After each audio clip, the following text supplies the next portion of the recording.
अब यहाँ से पूरा अयोध्या केस राजनीति और अदालत तक पहुंचना शुरू हो जाता है। 1950 में गोपाल सिंह विशारद केस करते हैं कि भाई वहां हमें मंदिर की परमिशन दी जाए कि हमें पूजा करनी है।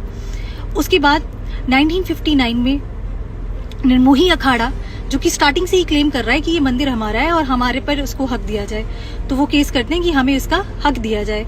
अब 1961 में सुन्नी वक्फ बोर्ड केस करते हैं कि एक मस्जिद की जगह है और यहाँ से ये मूर्ति हटा दी जाए और ये हमें दे दिया जाए। अब जो खेल स्टार्ट होता है वो 1980 में जब संघ से अलग होकर बीजेपी की नींव रखी जाती है, तो होता क्या है कि आरएसएस, शिवसेना, बजरंग दल ये सभी एक्टिव हो जाते हैं।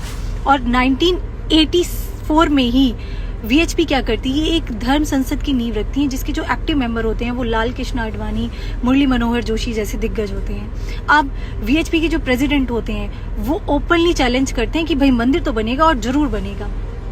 अब 1984 ही वो ईयर होता है जिस समय पे इंदिरा गांधी की डेथ होती है। अब इंदिरा गांधी की डेथ के बाद राजीव गांधी ये कमान संभालते हैं। अब होता कुछ यूं है, 1986 में केस फाइल होता है संघ की तरफ से कि भाई ये मंदिर के गेट खोले जाएं और हमें पूजा का अधिकार दिया जाए। अब वो हिंदुओं का विश्वास जीतने के लिए क्या करते हैं, गेट खुलवा देते हैं और वहां पूजा होनी शुरू हो जाती है।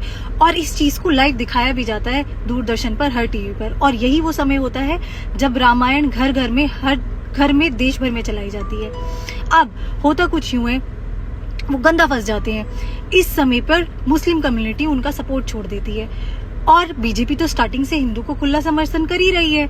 तो 1989 में कांग्रेस हार जाती है और यही वो समय है जब एक ऐसा ऐतिहासिक पल आता है जब 1989 में श्री राम जी अपना खुद का केस फाइल करते हैं, श्री राम लला विराजमान नाम से।